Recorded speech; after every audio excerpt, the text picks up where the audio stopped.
गांव में नहीं जाना पड़ता, जंगल से गुप्त चुप निकल करके पूरे गांव पार हो जाएंगे, आप शहर पहुंच जाओगे। उसका रास्ता मुझे ही पता है। सेठ जी बोले तो तुम हमको पार करवा दो। हरपाल जी बोले मैं पार तो करवा दूंगा, लेकिन भगवान मेरे घर कुछ मेहमान आए हैं, उनके भोजन आदि की व्यवस्था के लिए मैं तो बाजार आया था, मेरे पे धन नहीं है।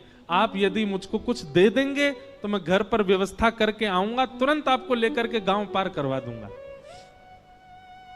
ठाकुर जी ने उसको कुछ सोने की मोहर दे दी, बोले लो तुम अपने घर की व्यवस्था कर आओ। हरपाल जी ने सामग्री खरीदी, घर पर पहले व्यवस्था करके आए। बोले आज की व्यवस्था हो जाए, क्योंकि आज तो 10 साल का सब चोरी करना समय लगेगा। पत्नी से कहा भोजन प्रसादी बनाओ, संतों को पवाओ। संत पूछेंगे मैं कहां है, तो कहना कि आप लोगों की 10 साल की व्यवस्था करने गए आज। हरपाल जी लौट करके आए और सेठ जी से कहा आइए आइए चल दीजिए मेरे साथ और हमारे संगी चलना बिल्कुल। ठाकुर जी रुक्मणी जी चलने लगे।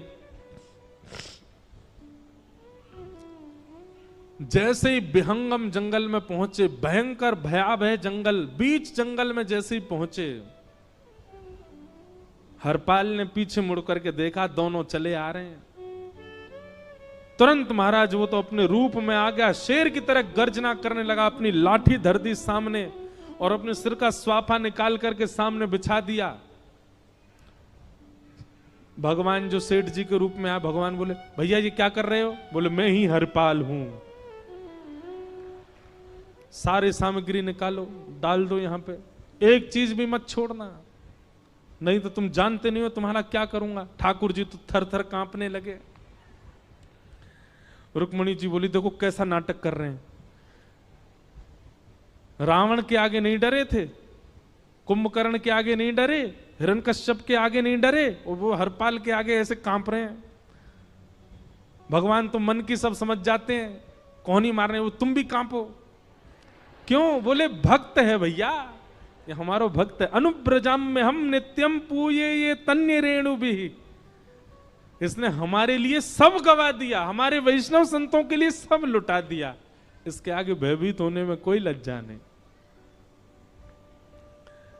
लक्ष्मी नारायण दोनों कांप रहे हैं और हरपाल कह रहा सब निकालो। ए सेठानी जी कान के कुंडल उतारो। कान कुंडल उतार दिए, नाक की नथनी उतार दी, सब उतार उतार के धर दिए, हाथों के सब कड़ूला आदि भी धर दिए। भगवान ने भी अपने सब उतार उतार। बोले बैंत कहां लेके जा रहे हो, उसको भी धर दो। बोले अरे भैया बुढ़ापे की लाठी, हम गिर जाएंगे। बोले कुछ नहीं गिरोगे, धर दो।